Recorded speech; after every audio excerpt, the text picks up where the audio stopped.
So you literally had to leave the country because you feared for your life. Well, we did fear for our lives. We definitely had to leave our home. The Newsagents USA. It's John. It's Emily, and I was bizarrely in the middle of a talk to survivors actually last night, to rape victim survivors, when that vote passed at 7:45 in the evening, our time, and the numbers were absolutely astonishing. It was 427 votes yes to release the Epstein Files in the House. One person, Clay Higgins, a big sort of loyalist fan of Trump's, voted against. And after that kind of bombshell number, it then sailed into the Senate, the upper house, for the next vote.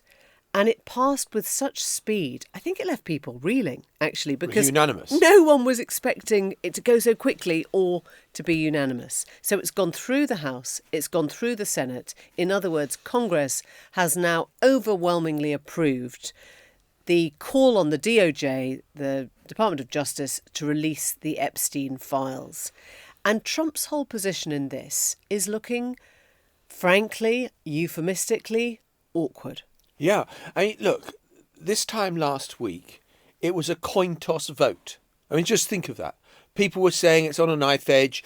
And if Donald Trump can only win over a couple of Congress women, Nancy Mace and Lauren Boebert, then he might be in with a chance of stopping this being released. I mean, that's amazing, isn't it? Just a like week. pause on that moment, Yeah. because he called in Nancy Mace, he called in Lauren Boebert. He was at that point sort of trying to find individuals who could help save it. Well, it looks like what happened with Nancy Mace, which is even more interesting and telling in and of itself, is that he rang her up and it went to voicemail.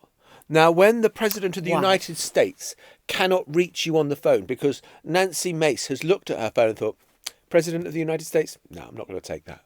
And that is extraordinary. And that's the extent to which Donald Trump has taken an absolute pounding on this issue, because he wanted it to be stopped. He's now, of course, saying, oh, no, I'm totally relaxed about it, but it's a Democratic con job. And then puts on Truth Social. And again, Emily, this is where what you said in the introduction is interesting about, is he a lame duck? Is he out of kilter? He says, look, focus on the big things. This is irrelevant, the whole Epstein thing. What we should need to be focusing on is the economy, and look at the victories we've had there, and look at what we've done with the border. And that's all going great. So don't lose sight of the bigger prize.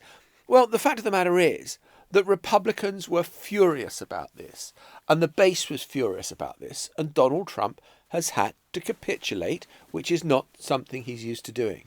Look, I think you get an indication of the Trump state of mind through some of his snappier responses to female journalists over the last 24 hours. And you might say, actually, he's always pretty rude to journalists, and he's always especially rude to women. But there are two instances that we're going to play you now. One was on board Air Force One, where he was asked by a reporter about the Epstein Files and about his feelings towards them.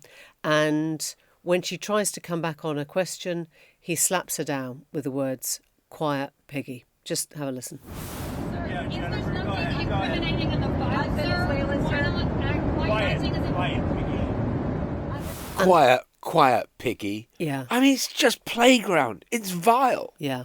I mean, let's remove from our thoughts the idea of the differential in size and power between Donald Trump and the young woman asking the question, and just go to the heart of what he's trying to do there.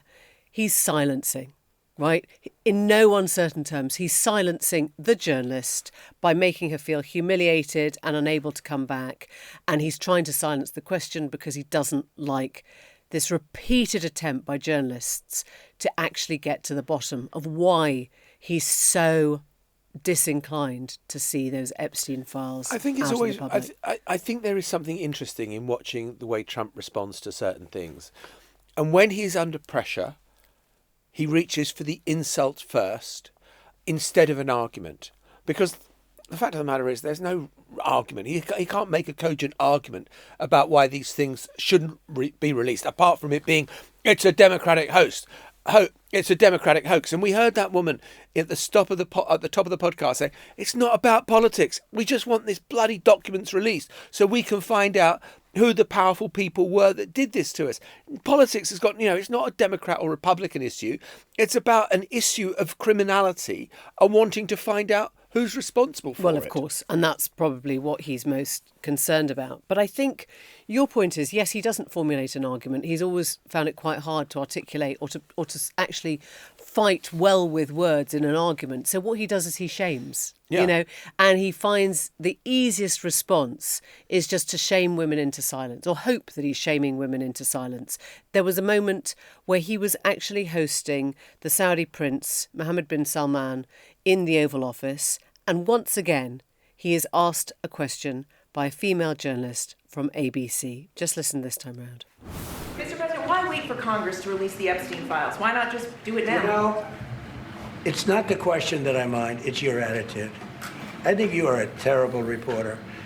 It's the way you ask these questions. You start off with a man who's highly respected, asking him a horrible, insubordinate, and just a terrible question. And you could even ask that same exact question nicely. You're all psyched, or somebody psychs you over at ABC, they're going to psych. You're a terrible person and a terrible reporter. As far as the Epstein Files is, I have nothing to do with Jeffrey Epstein. I threw him out of my club many years ago because I thought he was a sick pervert. OK, so A, don't tell journalists how to ask questions, but B, how defensive was that answer? How angry was that answer? How lacking in any kind of sort of political sophistication was that answer, just to say, you're terrible, I don't like your tone, and why aren't you nicer to old bone-sore chain face himself, Mohammed bin Salman? It shows a man who was so badly on the back foot, he hasn't actually got the language now to cope with it. And it is the most legitimate question. Why don't you just release? You could release it. You don't need to wait. You could let these documents come into the public domain. You didn't need a law in Congress. You had the power to do that with a stroke of a pen, and you've chosen not to. I mean, it's an obvious question for a journalist to ask the President of the United States. It's not a gotcha question. It's not a rude question. It's a straightforward question. We've had to wait for this law to get passed. We still don't know whether he's going to sign it or block it or delay it or whatever. I mean, it may be by the time this episode goes out, it will be signed and the Justice Department will have released the papers. But equally, we don't know. So Donald Trump could have released this at any time. He chose not to. And it's an utterly legitimate question. And it's an entirely illegitimate response to round on a reporter like that for asking a question. So let's not be distracted by him and his insufficiencies with female journalists. Let's get back to the substance of the Epstein Files, because I think this is really what we need to get to the bottom of. We know now it's gone through both houses. The Justice Department is now compelled to release these files within 30 days. Now, that has to be signed off by Trump. It could come as early as Wednesday, we think. If he signs it, we get it out by Wednesday. The Attorney General, Pam Bondi, may decline to release some of the information on the basis it would pose a risk to underage victims or interfere with an investigation. And let's not forget, just 3 days ago, Trump called for an investigation into Bill Clinton's role with Epstein. Will they try and obfuscate and say, oh, there's still an ongoing investigation, so we can't do that now? I guess we don't know. But just to try and break down what it is we're talking about, because the Epstein Files is this sort of, amorphous buzzword now. It is not a client list. It is not something that is going to necessarily point to criminal wrongdoing between underage girls and Donald Trump. We absolutely do not know that, and there is nothing to suggest that that's what we're going to get. But what it is a testimony from the young women themselves from 2006, 7, 8. In other words, the first time that they were trying to bring Epstein to trial, the trial that went away into that sweetheart plea deal. And so it is hours of police transcripts, it's hours of witness testimony, it's hours of, we think, videotape or letters or things that have been collected from Epstein's property. And to just try and explain why this is relevant, yes, we had 23,000 emails from Epstein released by his estate last week, but they were all in Epstein's hand. In other words, his version of events. This is not Epstein's version of events. These are his accusers. And remember, in 2019, Epstein is arrested. There is an investigation into him. But before any charges are brought to court, he's taken his own life, the official version of events, or he was bumped off, the unofficial. And so there have been FBI investigations that led to that arrest.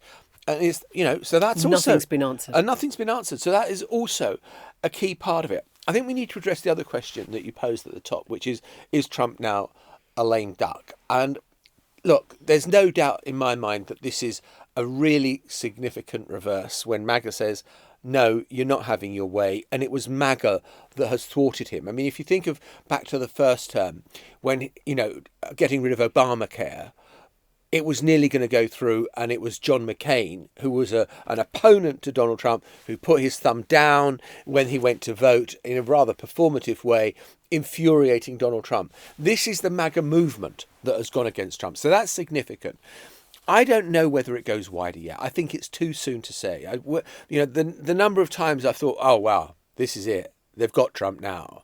And it never does quite. I mean, I've just seen too many occasions where you've thought, oof, he's got a spot of bother here. He has got bother here. And I do think it shows that people are starting to look to beyond the midterms, who's running in 2028, how do we position ourselves for all of that? And I think that is the bit where Donald Trump could very quickly become a lame duck. Yeah, I mean, for years we've talked about the absence of backbone, haven't we, in the wider Republican Party. And this goes back to, I think, 4 backbones at the start who were really prepared to say, I don't care if I lose his support. I don't care if I lose the vote. I don't care if I lose my seat. One was Thomas Massie.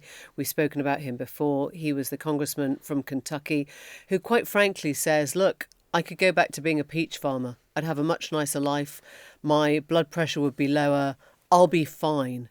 I want to do the right thing by the people who voted me into power. I want to do the right thing by my conscience. And I think he is one of very few voices at the beginning that were prepared to go out there. But maybe he will embolden others. In other words, you know that phrase that people use, slowly and then all at once? I think that's what happened here, that there were only 3 or 4 voices who were willing to put their heads above the parapet and say, actually, we're going to take on Trump because we feel this is important. But now you've got this overwhelming vote of people who suddenly decided that this is the right thing to do for America, for their constituents, even, as you say, for the MAGA brand. And they're kind of going, well, maybe the future of MAGA no longer lies with Trump. Well, I think the other person that is interesting to consider in all of this is Marjorie Taylor Greene, because I do think that her role has been fascinating and she seems to be on a bit of a journey at the moment. She would say, I'm staying absolutely consistent to MAGA principles, MAGA values. It's Donald Trump who is not. And she gave a fascinating rejoinder to Donald Trump, who'd accused her of being a traitor. This is how she responded to Trump. I'm lately to the MAGA train. I was day one 2015, and there's a big difference in those Americans and those that decided to support President Trump later on. And I'll tell you right now, this has been one of the most destructive things to MAGA, is watching the man that we supported early on, 3 elections, for people that stood hours, slept in their cars to go to rallies, have fought for truth and transparency and to hold what we consider a corrupt government accountable. Watching this actually turn into a fight has ripped MAGA apart. And the only thing that will speak to the powerful, courageous women behind me is when action is actually taken to release these files, and the American people won't tolerate any other bullshit. That's where we are today. Look, I'll put my hand up and say, I like this new look, Marjorie Taylor Greene. I think she's onto something and I think she's making sense. I'd warn against assuming there is a kind of massive Damascene conversion going on. You know, Marjorie Taylor Greene backed Trump on his election denialism of 2000. She has got a thing, as we know, about the old Jewish space lasers. I think she has got her own theories about what happened on 9/11, conspiracy led there. So there are plenty of questions, I would say, still circulating that as a journalist you might want to check in with Marjorie Taylor Greene before sort of, leaping over the railings and saying, oh, great, she's come back to earth, she gets it. But I do think hers is a very strong voice. The other voice is one we haven't heard, like, at all. And that's J.D. Vance, the vice president. I mean, where has he been in all this? Right? Absolutely miles away from any questions about Epstein, about Trump, about the vote. See, if you look back to the first term and Mike Pence was never near a microphone. Mike Pence stayed away from more or less everything. He was working behind the scenes on stuff. But J.D. Vance has simultaneously been absolutely at the forefront of the MAGA movement. He was the one who came over to Europe and lectured us all on free speech. He's done a lot that is very, leading with the chin and right out there.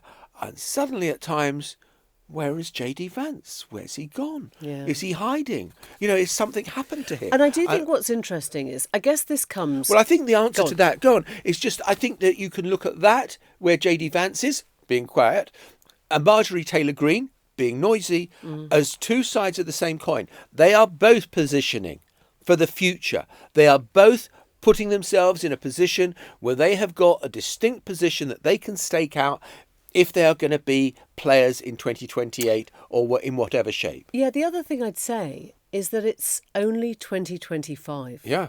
This is normally where you'd be after the midterms. Yeah. And the Democrats had that rather successful off-year load of elections. We talked about it before, the Mamdani election in New York, Virginia, Abigail Spanberger and Mikey Sherrill in New Jersey, to name but three. But they are buoyed. The Democrats are buoyed with how they did in these, very selective, specific elections that they saw at the beginning of November. And I think the cumulative effect of the Dems feeling slightly buoyed and the Republicans all amassing around a MAGA base movement, not around Trump, is making this feel like we're a year ahead of ourselves. Like this is 2026 and we've just had the midterms. That's when you normally start talking about a lame duck presidency. But I think now it feels like, hang on a sec, are we 12 months out of kilter? Now, look, as you say, we might be sort of digging a grave way too soon. And I'm sure Trump is about to invade Venezuela or, crash the education system or plans for Gaza, plans for Ukraine, who knows, to divert from what's happened at home. But domestically, he's not had a strong week. No, he hasn't had a strong week. And there was an interesting little, just as a sort of footnote, a little judge's ruling, a federal judge ruled that the Texas plans for redistricting are not lawful. And so they've been struck down and that Texas will have to fight the midterm elections on the old maps. And, Republicans were hoping they might get 4 or 5 extra seats out of Texas because of this redistricting. And the other bit of that is that the judge who struck it down had been appointed by Donald Trump. Yeah, it's sort of emboldening maybe. It's something. Now, what happens to California then? Prop 50 goes out the window, well, no, right? because proposition. I think the difference is it was triggered by what would happen with Texas. Well, but I think the difference is that there was a proper vote in it was the people's vote in California to do this. I think it's Greg Abbott did it off his own bat and said, right, this is the policy we're going to redistrict. And so I think there is a question about the popular support for it in California versus what's happened in Texas. We will come back to you on that. I think that California is only triggered if it happens in Texas. And in a moment, the American college professor who has had to flee to a foreign country because he feels he's under attack from the Trump administration. In a moment, we'll be talking to the college professor, Mark Bray, who is an Antifa specialist, i.e. author, and has had to flee America after Donald Trump threatened to make Antifa recognised as a domestic terror network. We'll be speaking to him about why he's left his home country. We're joined now by Professor Mark Bray. He's a historian, an anti-fascism scholar at Rutgers University, except he's not there anymore. He's in Spain. And Mark, you better tell us why you had to go to Spain. Right. So the short story is that a book I wrote 8 years ago called Antifa, the Anti-Fascist Handbook, became the target of a lot of attacks from the far right after President Trump issued an executive order declaring Antifa to be a terrorist organization, despite the fact that it is neither terrorist nor an organization. And so I was attacked by a number of far-right influencers for being allegedly a domestic terrorist professor, even though I am not a part of an Antifa group. I am just a researcher and a historian. So I received a lot of death threats. My home address was posted publicly on X. And after all this harassment, my wife and I and our 2 small children had to leave the country. So you literally had to leave the country because you feared for your life? Well, we did fear for our lives. We definitely had to leave our home. We did discuss the possibility of going to another location in the U.S., but we were concerned about the overall political trajectory of the country, which is, in our opinion, heading in a very authoritarian direction. Certainly, the problems we had leaving the country with our personal flight reservations being canceled at the last moment the first time we tried to leave, the second time we left being interrogated and searched by federal agents for an hour prior to boarding, made me feel more negative about the political climate in the U.S. Mark, just stop there. The other Sorry, factor just stop there. Just tell us what actually happened. You got to the airport and your tickets, didn't work? Right. So, I've taken a lot of flights. I'm sure you have as well. When you're at the gate with your boarding pass in hand, you think that it's a done deal. You're about to get on the airplane. When we tried to get on, there was some kind of an error. We were taken aside to speak with the United attendant. She made a number of phone calls, had conversations in hushed voices, and told us essentially after about a half an hour of trying to figure out that someone had canceled my family's reservation at the last moment, presumably between when we checked through security and when we were going to get on the plane. And this was the same day that the far-right influencers who were harassing me online were meeting with President Trump in the White House. So to me, it was clearly, in some form or another, politically motivated. Do you think it could... I mean, there's obviously a very dark explanation that it was, the powers that be in the land are stopping you, or it could be some prankster who just, I don't know, knew you were flying and thought, I'll cancel his tickets. Right. I don't know which it was. Right. But I think it was just not a coincidence that it happened to me and my family. That's all. Wait, what do you feel then when you're standing at the gate and you can't board the plane that you think is going to take you to safety? Of course. Right. Well, my children were sobbing. I was getting very aggravated and frustrated. I felt at that moment like the White House was looking at me, which again, as we just discussed, may not have been true in a literal sense, but it felt like that in a metaphorical sense. It was really depressing and upsetting. Ultimately, we were put on the same flight for the following day. And despite a lot of challenges the next day as well, we did manage to take off. And did you, when it was cancelled, did you think I have to tell this? Did you get out there? Did you tell people what had happened? I mean, could it have just been an administrative or clerical error? Is it possible that it was, you were heightened sensitivity, but something just went wrong on the ticketing sale that moment and it was fine the next day? Life is certainly full of coincidences.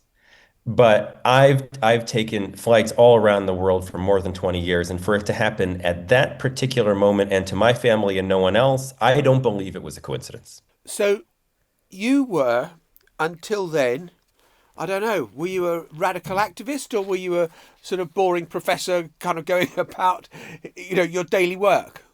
I just wonder why they kind of decided... Well, in a sense, both. I am a radical activist. I was involved with Occupy Wall Street in New York City. I've been involved with anti-war organizing, union organizing. But the one movement that I have not actually been involved with as an activist is anti-fascism. I wrote my book as a historian and also as an activist with a lot of interview contacts with activists in a number of different countries. And so I tapped into that to write the book.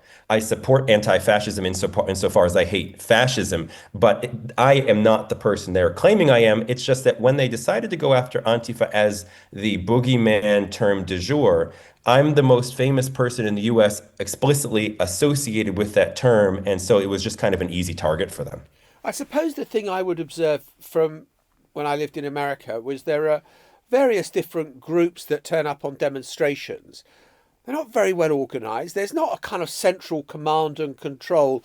There's no, I didn't think, and maybe I'm wrong, Antifa HQ, where everyone meets and plans the demonstrations and plans the insurrection. It just seems to me there are a whole bunch of people, very disparate, very disorganised, who kind of have, certain views that are in opposition to Donald Trump's.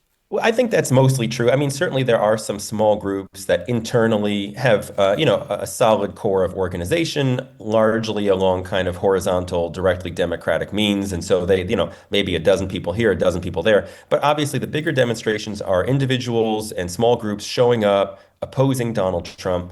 But really, the administration is not interested in the reality of bottom-up organizing. As I mentioned before, I was part of Occupy Wall Street more than a decade ago, and they made the same accusations against Occupy Wall Street, that there was one big leader, that George Soros was funding it. They can't really imagine and conceptualize just a lot of activists and leftists and protesters coming together without someone paying them and directing them. When you were working on your book, Mark, did you come across Antifa in a way that you would describe as domestic terrorists? I mean, I guess a lot of this goes back to the Black Lives Matter movement, what happened in sort of communities after those protests and after there was sort of rioting in some towns and cities across America as well. I mean, when you were investigating, and I know your book was written sort of previous to that, would you have ever framed Antifa in that way, as being part of a domestic terror network? Is there any conceivable way that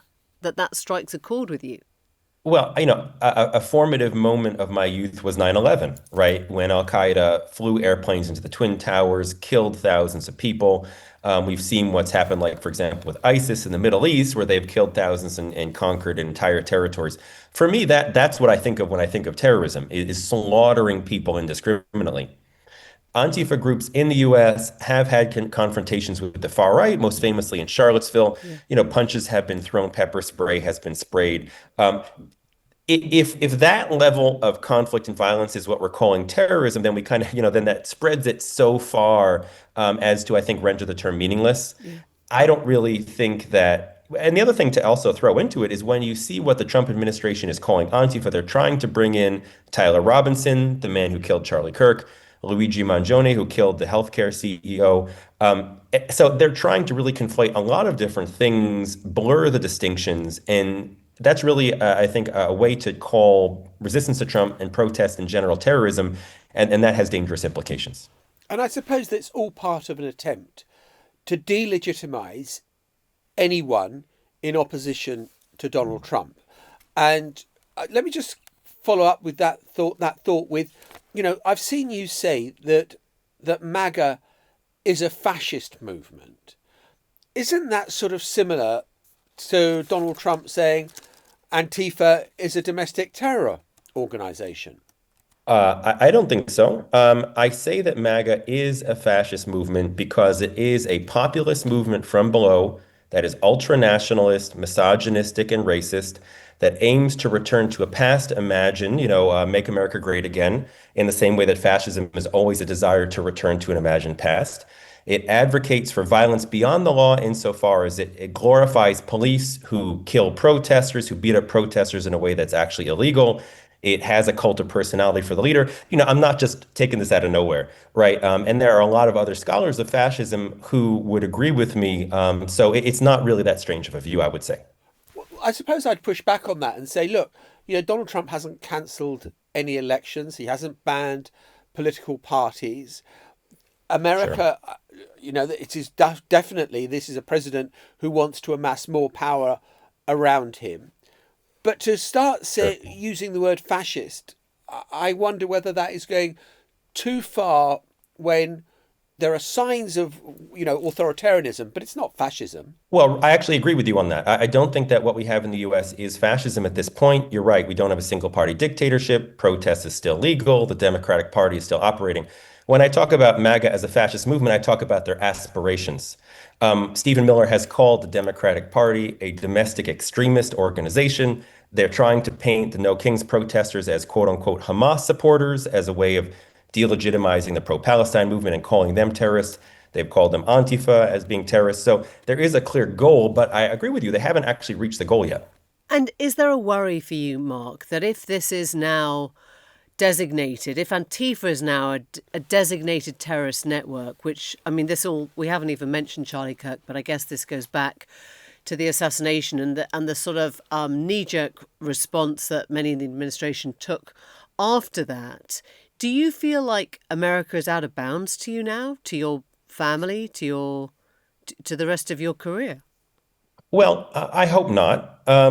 Certainly, part of the goal of coming over here to Spain for the academic year, at least, is to see how things play out, see what happens, because the executive order declaring Antifa a terrorist organization doesn't have any legal force because there's no legal way to declare a domestic entity to be a terrorist organization. Mm-hmm. But there has been discussion about declaring it a foreign terrorist organization. And so we can see recently that the State Department declared 4 radical groups in Europe to be foreign terrorist Antifa groups, even though actually only one of the 4 has anything to do with Antifa. So to me, that's a stepping stone towards trying to therefore establish connections, allegedly, between American groups and foreign groups. If that happens, we have a different conversation. But even so, I'm hopeful that in the next summer, after a year of seeing things hopefully not get too much worse, I'll be able to go back home, find a new place to live, take a variety of security precautions in collaboration with my university to provide some safety and to help participate in the protest movement against Trump. And a last thought, Mark, as we talk, it is almost, 50 years to the day since the death of Franco in Spain. I mean, does it seem to you beyond ironic that you have come to seek asylum and sanctuary in a place that was a sort of byword for fascism right until the mid-70s from a country that we used to think of as the free world? Certainly. Yeah, and the anniversary of his death is on Thursday, and I'm doing two talks to commemorate it. It certainly is a reversal, right? Because the Franco regime was the kind of example of a kind of fascism that persisted beyond World War II. And things have flipped. As I said, I don't think the U.S. has actually reached a full-fledged fascist state, but there's a great deal of concern, and that's why I think it's important now for people to get out and resist. I'm hopeful about coming back next summer, but I'll have to see what actually happens. And part of this concern will have to do with, among other things, this question of declaring Antifa to be a foreign terrorist organization, which could really open the way towards charging a wide range of leftists and activists with terrorism. Professor Mark Bray. Thank you. Thanks very much. Before we go, we're just going to briefly head back to the Department of Justice and the Attorney General, Pam Bondi. The Justice Department's top ethics advisor has claimed that he was sacked because Pam Bondi and the FBI Director, Kash Patel, wanted to hang on to lavish gifts that violated government ethics rules, including some very fine, exemplary cigars. And so Joseph Tyrrell says that he was pushed out when he pushed back. Yeah, this is a story in the Daily Beast that they're breaking. He says, we got a request about some cigars from Conor McGregor and a soccer ball from FIFA, said Tyrrell. He oversaw ethics at the Department of Justice for 7 years. He previously spent 11 years at the FBI. And I felt like I had to go to the mattress to convince the AG's office. You can pay for the item, or you can return the item, or you can throw the item away. There's no other way to do this. That's him explaining to the Attorney General how ethics works. But I feel sorry for Pam Bondi and Kash Patel. I mean, they must look into Pennsylvania Avenue and see that Donald Trump's getting a $400 million jet, and all they're getting is a football. I mean, bloody hell. There's no justice. Have to stand for president. No justice in the Justice Department. We'll see you next week. Bye-bye. Bye. The Newsagents USA.